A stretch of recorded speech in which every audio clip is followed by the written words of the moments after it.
सुप्रभात प्यारे बच्चों, कैसे हैं आप सभी। चलिए आइए शुरू करें हमारा ये पार्ट 13 है, जिसका नाम है कहानी लेखन यानी कि स्टोरी राइटिंग। ओके, स्टार्ट करें बच्चों। देखिए, तो कहानी सुनने सुनाने में सभी को रुचि होती है ना बच्चों। आप अपनी नानी दादी से कहानी सुनाने के लिए हट भी करते होंगे, है ना।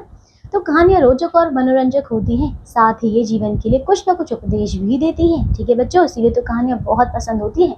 कहानी कितनी रोचक और प्रभावपूर्ण है, इस बात पर देखो निर्भर है कि आपने घटनाओं का वर्णन कितने रोचक ढंग से किया है। कहानी लिखते समय ध्यान रखना चाहिए कि तुम्हारी भाषा सरल और स्पष्ट हो, ताकि सुनने वाले को अच्छी लगे और समझ में आ जाए। ठीक है, अब आइए कुछ कहानियां दी गई हैं। जैसे कि पहली कहानी बच्चों एकता में बल है। आइए देखिए, इसको पढ़ते हैं। एक बार एक बूढ़ा किसान बहुत बीमार हो गया। उसके 4 पुत्र थे, ठीक है, जो हमेशा आपस में लड़ते रहते थे, इसलिए उसे उनकी बहुत चिंता रहती थी। उसने अनेक बार उन्हें मिलकर प्यार से रहने को कहा, ठीक है, पर वे उसकी बात पर ध्यान नहीं देते थे। अंत में उसे एक उपाय सूझा। उसने उन्हें बुलाया, ठीक है, क्या हुआ, उसकी खाट के नीचे लकड़ियों का एक बड़ा गट्ठर रखा था। उसने उस गट्ठर को उनसे तोड़ने के लिए कहा। सबने बारी बारी से उस गट्ठर को तोड़ने की कोशिश की, पर तोड़ ना सकी, क्योंकि बच्चों वो सारा बंधा हुआ था। तब बूढ़े किसान ने गट्ठर खोल दिया और सबसे एक एक लकड़ी तोड़ने को कहा, तो सबने अकेली लकड़ी को आसानी से तोड़ दिया, है ना।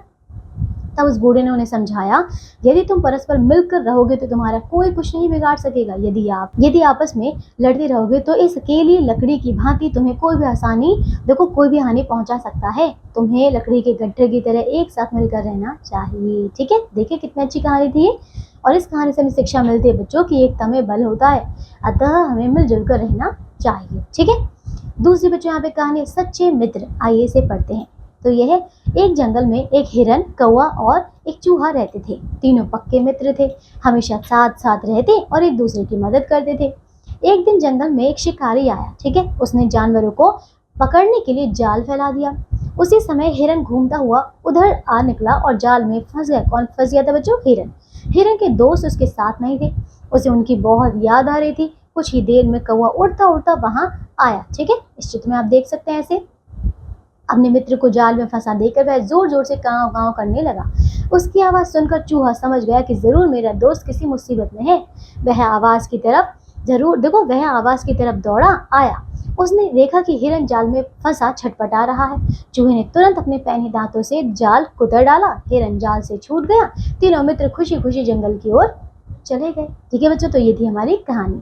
और इस कहानी से शिक्षा मिलती है कि मुसीबत में फंसे मित्र की हमेशा सहायता करनी चाहिए। ठीक है, अब तीसरी कहानी बच्चों गडरिया और भेड़िया। आइए पढ़ते हैं। एक गडरिया था, वह रोज जंगल में भेड़ बकरियां चराने ले जाता था। एक दिन गडरिया को शरारत सूझी।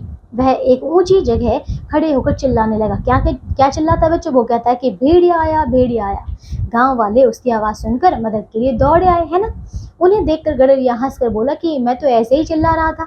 गांव वालों को बड़ा गुस्सा आया, वे चले गए। ठीक है, कुछ दिनों बाद गडरिये ने फिर वही शरारत की। ठीक है, तो इस बार भी गांव वाले दौड़े आए। गडरिये को हंसता देखकर गुस्से से उसे डांटकर वापस चले गए। ठीक है बच्चों, आप क्या हुआ, वे समझ गए कि यह लड़का झूठ बोलता है। एक दिन सचमुच भेड़िया आ गया। भेड़िए को देखकर गडरिया घबरा गया और जोर जोर से चिल्लाने लगा बच्चों कि भेड़िया आया, बचाओ। ठीक है, गांव वालों ने उसकी आवाज पर, ठीक है बच्चों, कोई भी ध्यान नहीं दिया, क्योंकि उन्हें पता था, है ना, कि ये तो झूठ बोलता है। अब क्या हुआ, उन्होंने सोचा कि वह फिर झूठ बोल रहा होगा। ठीक है, कोई गांव वाला उसकी मदद करने नहीं आया।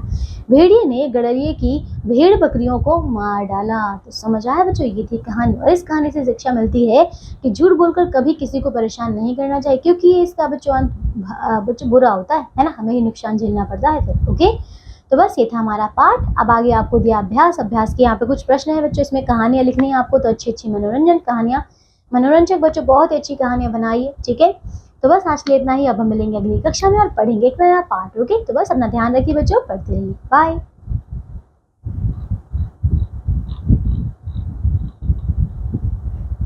चैप्टर 14। सुप्रभात प्यारे बच्चों, कैसे हैं आप सभी। आइए शुरू करें हमारी ये कक्षा पाठ 14 के साथ। तो ये बच्चों पाठ 14, इसका नाम है निबंध लेखन यानी कि ऐसे राइटिंग। तो आइए पढ़ते हैं बच्चों। किसी एक विषय पर अपने विचारों को श्रृंखलाबद्ध ढंग से लिखित रूप में प्रस्तुत करना निबंध कहलाता है। ठीक है बच्चों, कोई भी आपको विषय दिया जाएगा उसको जब हम बहुत ही विस्तार से अच्छे से लिखेंगे तो ये होता है निबंध। ठीक है, अब निबंध लेखन में ध्यान देने योग्य बातें क्या क्या, देखो पहली है भाषा स्पष्ट, सरल एवं सरस होनी चाहिए। दूसरा, इसमें सबसे पहले विषय पर विचार करके रूपरेखा बनानी चाहिए। तीसरा, प्रत्येक बिंदु को आधार मानकर एक एक अनुच्छेद बनाकर लिखना चाहिए। चौथा, विराम चिन्हों को, देखो विराम चिन्हों का उचित प्रयोग करना अनिवार्य है क्योंकि तभी तो बात समझ में आएगी। फिर अपने विचार के समर्थन में कवि या लेखक की मुख्य पंक्तियां, लघु वाक्य अथवा सूक्ति का प्रयोग किया जा सकता है। ठीक है, अंतिम अनुच्छेद में उपहार या निष्कर्ष अवश्य होना चाहिए। ओके, तो ये है कुछ विशेष बातें। अब बच्चों यहाँ पे पहले हमें विषय दिया है अनुच्छेद का, तो ये है बच्चों अब क्या निबंध। देखो हमें एक दिया है दशहरा। भारत में अनेक धार्मिक और राष्ट्रीय त्योहार मनाए जाते हैं, उनमें से दशहरा प्रसिद्ध त्योहार है। दशहरा हिंदुओं का प्रमुख त्योहार है। यह त्योहार आश्विन मास की दशमी को धूमधाम से मनाया जाता है ना। श्री रामचंद्र जी ने इस दिन लंका के राजा रावण को मारा था। यह त्योहार उत्तरी भारत में बड़े हर्षोल्लास से मनाया जाता है।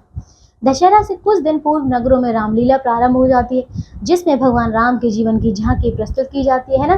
दशहरा वाले दिन रावण, कुंभकर्ण और मेघनाथ के पुतलों को बड़े बड़े मैदानों में लगे मेलों में खड़ा किया जाता है। मंदिरों से राम तथा रावण के युद्ध से संबंधित झांकियां निकलती हैं बच्चों, है ना। ये झांकियां बाजारों से होती हुई उस स्थान पर पहुंचती हैं जहां राम की सेना तथा रावण की सेना के बीच एक नकली युद्ध होता है। राम के हाथों रावण के पुतले में आग लगवा दी जाती है। पटाखों की गड़गड़ाहट के साथ यह पर्व समाप्त होता है। यह त्योहार सत्य की असत्य पर, ठीक है, सत्य के असत्य पर, पुण्य की पाप पर, फिर धर्म की अधर्म पर विजय का प्रतीक है। इस प्रकार यह वीरों का त्योहार है। तो समझ आया बच्चों, ये है देखो बहुत ही अच्छा निबंध, हमें ऐसे ही लिखना है। ओके, दूसरा हमें दिया बच्चों पुस्तकालय। अब ये वाला बच्चों आप पढ़ेंगे, ठीक है। आइए तीसरा हम पढ़ते हैं विद्यालय का वार्षिकोत्सव। देखो विद्यालय का वार्षिकोत्सव उस विद्यालय का जन्म दिवस होता है। इसे विद्यालय के विद्यार्थी, अध्यापक और मुख्याध्यापक सभी मिलकर धूमधाम से मनाते हैं। इस अवसर पर विद्यार्थियों में नया उल्लास दिखाई देता है ना बच्चों। आपके भी विद्यालय में होता होगा। इस वर्ष हमारे विद्यालय का वार्षिकोत्सव जनवरी के प्रथम सप्ताह में मनाया गया। इसकी तैयारी लगभग एक सप्ताह पहले आरंभ हो गई थी। वार्षिकोत्सव को सफल बनाने के लिए छात्र और अध्यापक सभी अपने अपने कार्यों में जुट गए थे। दीवारों पर नई सफेदी कराई गई तथा कमरों की दीवारों को सुंदर सुंदर तस्वीरों से सजाया गया, है ना। वार्षिकोत्सव वाले दिन विद्यालय के मैदान में अतिथियों के सत्कार के लिए कुर्सियों का प्रबंध किया गया तथा एक आलीशान मंच भी तैयार किया गया। ठीक है, टीम देखो ठीक समय पर शिक्षा अधिकारी महोदय अध्यक्षता के लिए पधारे। विद्यार्थियों ने बैंड बजाकर उनका स्वागत किया तथा स्काउटों ने उन्हें सलामी दी। विद्यालय के मुख्याध्यापक जी ने अध्यक्ष महोदय को फूल माला पहनाकर उनका स्वागत किया तथा उनसे अध्यक्ष पद ग्रहण करने का आग्रह किया।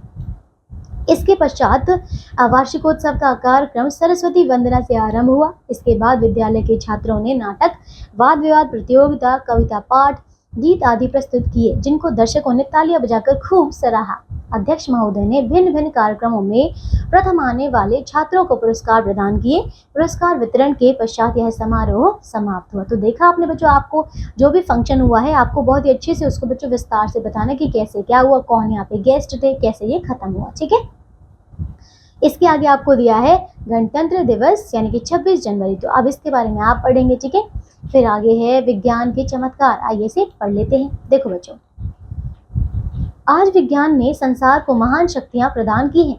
विज्ञान के कारण ही आज मानव चांद तथा मंगल ग्रह तक यात्रा करने के योग्य बन गया है। विज्ञान के कई आविष्कार ऐसे हैं जो मानव के लिए बहुत ही लाभदायक है। विज्ञान से हमारा जीवन आरामदायक बन गया है। विज्ञान से ही यातायात के साधनों का निर्माण हुआ है ना। रोबोट का निर्माण हुआ जो कम आश्चर्यजनक नहीं है, है ना बच्चों। समझा, तो इतनी सारी चीजें किसकी वजह से संभव हुई? विज्ञान की वजह से। चिकित्सा के क्षेत्र में भी विज्ञान ने चमत्कार कर दिखाया है। कैंसर जैसे असाध्य रोगों का भी इलाज संभव हो गया है।